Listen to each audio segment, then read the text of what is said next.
Hey everybody, I am Sarah. Welcome back to Cassette Cult. This is BangerTV. Before I jump into the video, I wanted to give you a bit of a background. It's been a while since I hosted Cassette Cult, and the previous episode was on the best underground metal releases of 2023. And just like last year, I am going to be talking about the best underground heavy metal, mostly, except for this Tribulation. That's not underground anymore. And just like last year, where I made a whole zine about the best releases, I did that again this year. So now I have a whole zine about the best heavy metal releases of 2024. It is called Last Fanzine Before Doomsday. And just like last year, this zine is exclusively like deep dive, very rich interviews with all the bands who made the best releases of the year. Lots of really interesting information in about, cultural mythology, Jungian psychology, sexuality, politics, history, heavy metal, like all the things that heavy metal encompasses in the zine. So that's pretty cool. And you can grab a copy at bit.ly/lastfanzine2. And please be advised, there is a Canada Post strike going on. So anyone who's in Canada, it will be delayed. But anyone who is based anywhere else but Canada will get it at the normal time, because I don't live in Canada anymore. So that's how that works. So yeah. Other than that, it's been a good year. My band Smolder has been really busy. We played our first UK tour and we've played festivals, and next year we're going to be doing the same thing, so that is super cool. We're also writing album 3, which is going to take a bit of a pivot into epic black metal a la Latter Era Bathory. So stay tuned, I guess. But that's not why you're here. You're here to listen and explore the best metal releases of 2024. So without further ado, let's get into it. Oh yeah, before we start, these are not chronological because I am so sick of chronological. Music is contextual, so not every release works for every context. And so yeah, I've been thinking about it less as in like this is number one, and more of like this is number one for this mood, because I think that vibes are important. First up in my list of my favorite albums of 2024 is the debut by one-man band I Am the Intimidator, which is now a full band based on the success of the debut. Like many other people, I saw the band name floating around and immediately thought it was kind of a joke because of the tagline, which is, I Am the Intimidator is a fantasy-based reimagining detailing the final day of Dale Earnhardt's life. Then I clicked play and I was an instant convert. This is a blazing amalgamation of speed metal, thrash metal, and hardcore punk that borrows heavily from the heavy metal hardcore mixture that was really popular in Japan in the 80s. So think bands like X Japan, Flatbacker, Sex Machine Guns, and Anthem. The album lyrically tells the story of the infamous American race car driver who routinely swept races for 4 consecutive decades before tragically perishing in a devastating last lap crash in the Daytona 500, of course, Dale Earnhardt. And we're going to listen to the track from the album that you might already be familiar with. And please know, this is a jokey concept, but the execution is loving, fantastic, and expertly executed. And band mastermind Andrew Stromstrad will explain. We'll have a quote from Andrew as you listen to the track. Here's Gasoline.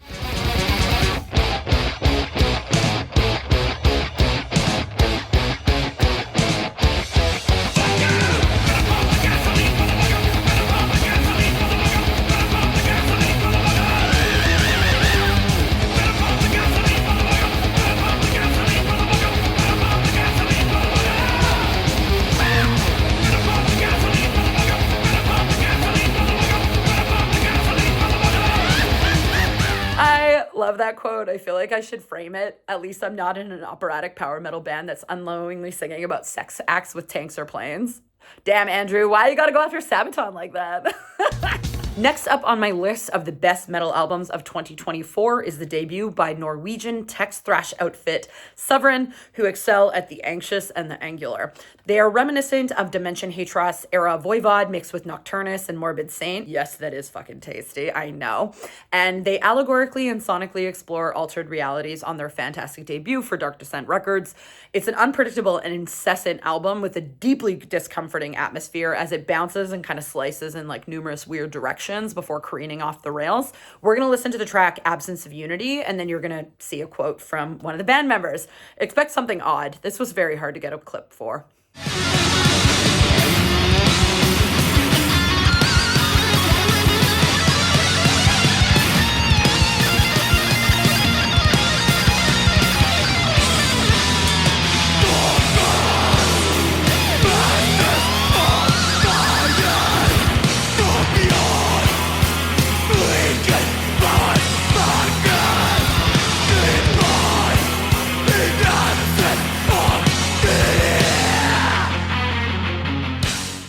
I really like this band, but pulling out a snippet was just awful. And I'm going to say that a lot because I am not a snippet person. I like records. I like full albums. Snippets. Ugh, it's hard to communicate like what an album achieves with 30 seconds, but that's okay. We're going to keep trying. Next up in my list of the best albums of 2024 is by French outfit Dionysiaque, who are purveyors of anarchistic, unorthodox doom metal. Projecting the chaotic sexual energy of the Bacchanalia god that is their namesake, the band effortlessly integrates Italian occult horror doom, which you know I love, progressive thrash, also love, and second wave black metal within their musical ecstasy. Philosophically and existentially rich, Dionysiaque channels something simultaneously uncivilized and unhinged, and those qualities are really deeply infused into the 8 tracks of their debut, Dionysiaque, which is inarguably the best doom release of 2024 because it's so interesting and unique. We're going to listen to a clip while reading their words about the theme and the music of the release. This is Violent Venom.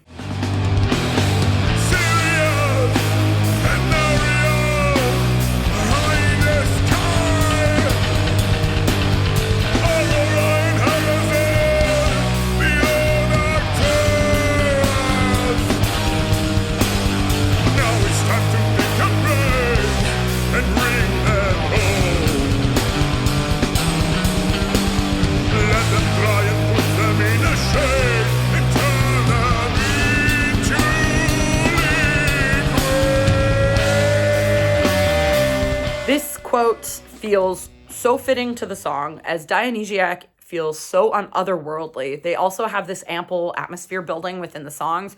So again, picking a song snippet was very difficult. But you can listen to and buy Dionysiaque on Bandcamp.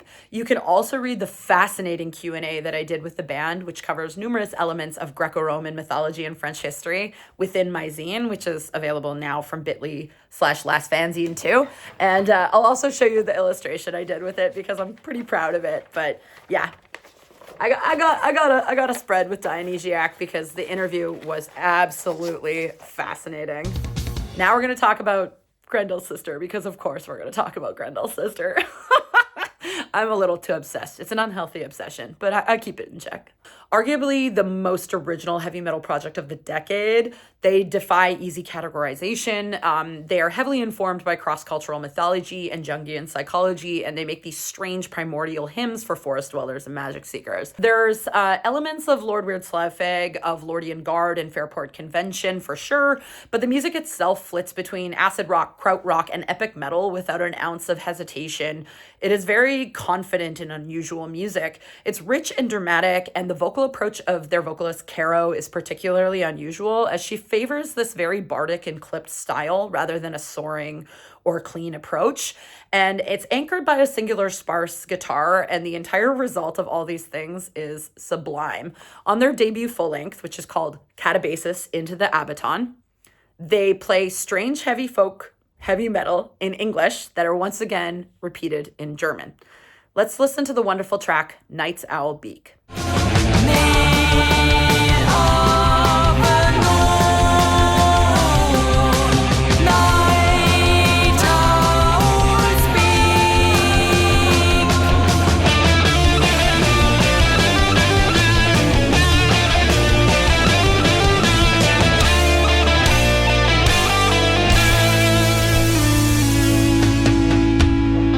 I truly love this band, and the conversation that we had about their lyrics, which are infused with German mythology and Jungian psychology, was absolutely fascinating.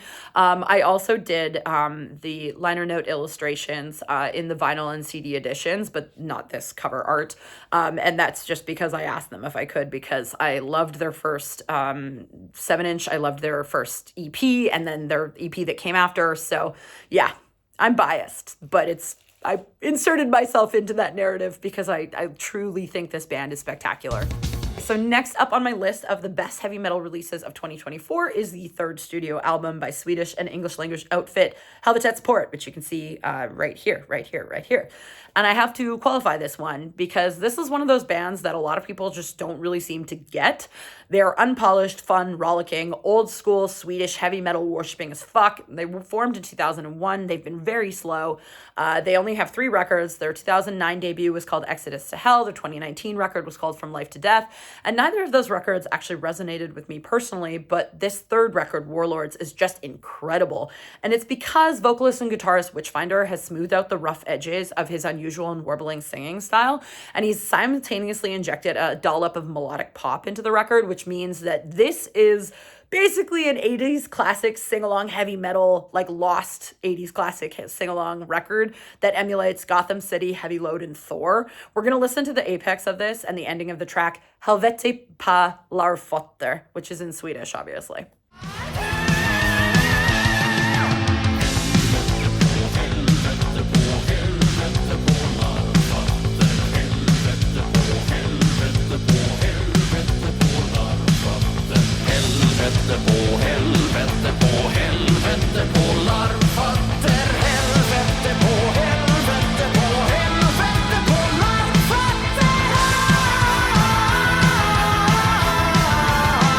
God damn it, I really love this record. It has this very infectious sing-along energy. It reminds me of Blue Oyster Cult's Fire of Unknown Origin just because of its energy.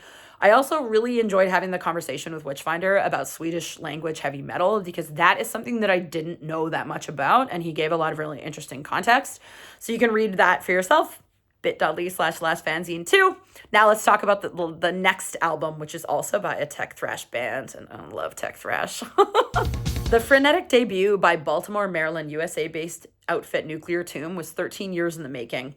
Musically and conceptually dense with ample variance in speed, direction, and tone, Terror Labyrinthian, which you can see right here, is chock full of thrashing tech death madness, emulating Voivod, Atheist, and Coroner. Good combination. While its quality was hard-earned, the wait was well worth the reward. Terror Labyrinthian slaps. And like most weird, angular, thrashing bands, it's got a man versus the machine thematic bent, which you also saw in Sovereign, and I discussed this at length in the zine with guitarist and vocalist Michael Brown.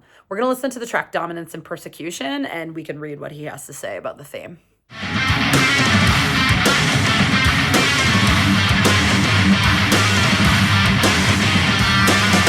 And refuse with the mystic cracks comes realigned diffuse. Dominating perception, the essence is wrong. Shadow mind, it's swallowed down. Yeah, it's got a man versus the machine versus the corporate overlords vibe.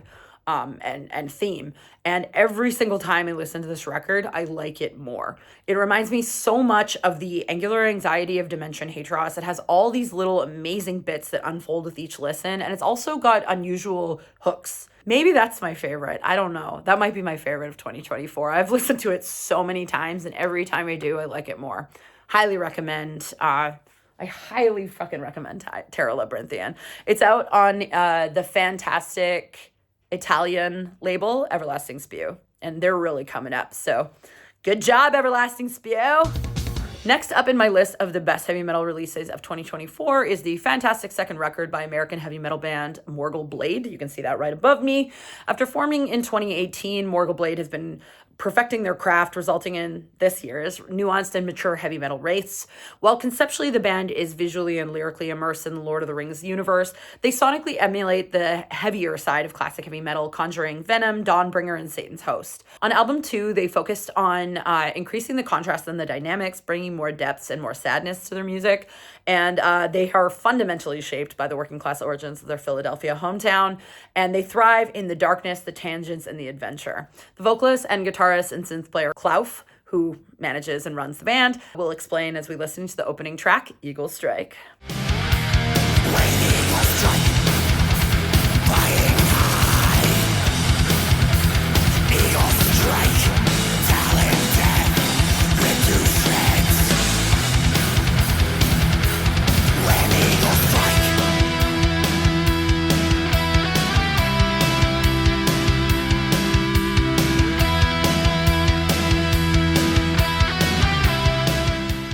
Yes, of course. That song is about both the Philadelphia Eagles and the Great Eagles of the Lord of the Rings. Again, I'm struggling with the short song snippets because these songs really deserve full listens. So please go to Bandcamp. If anything in this video sounds good to you, please go to Bandcamp and listen to the full record. And if you like it, buy it. Worshipping the sixth studio album by Swedish outfit Tribulation was not on my 2024 bingo card, but here we are.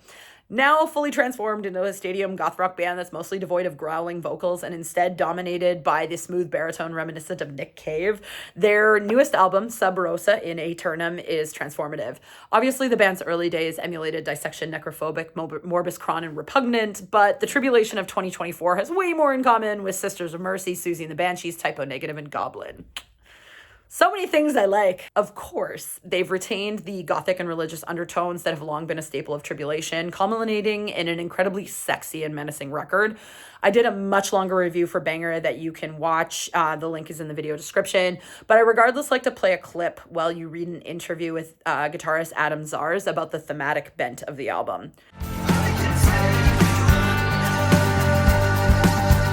Will you sail with me tonight?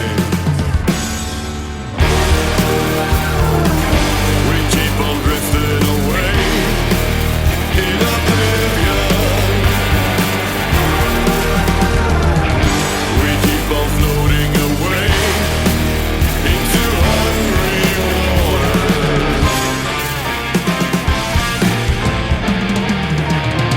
Adam and I did a very long interview for my zine. I also did an illustration of Nosferatu to go alongside the article. Obviously, Tribulation has always very heavily inspired by, like, you know, the sexy undead vampire man. But the interview itself is fascinating. He talks a lot about his historic or his experience with his like family growing up and being very Christian, and then how he switched to like the Hindu pantheon of gods, and it was absolutely fascinating. So yeah, I love heavy metal. There's so much rich, interesting, fascinating people who make it. It's really cool when you get to have actually good conversation. And Adam also told me at the end of the interview that it was one of his favorite interviews. So that was cool. Okay, so that leads us to the last release of 2024. That is my favorite. This one's really interesting, and I definitely saved it because it's a challenging one. The music contained within Baden, Germany-based black and heavy metal outfit Markgraf is excellent. It's wildly divergent. Upon the first few listens of the second album, Hohenbaden, the listener is walloped by an absolutely bizarre combination. It's like Screeching Master Tim Baker of American traditional heavy metal legends. Sirith Ungol is fronting a hybrid of Master's Hammer and Malo Carpetan. It's crazy. The more you spin this record, the wilder it gets. Absorbing it quickly simply is not possible. Conceptually themed around the frescoes within the Trinkhalle of Baden, which was completed in 1842 and whose spa waters are said to have curative powers, Hohenbaden is a refreshing, wild, and experimental jaunt through heavy metal history from a rural German folklore lens. To learn more, I reached out to the vocalist, guitarist, and Blautrash propaganda label owner Odio. You can read his quote about his approach to songwriting while we listen to the track Aller Heiligen.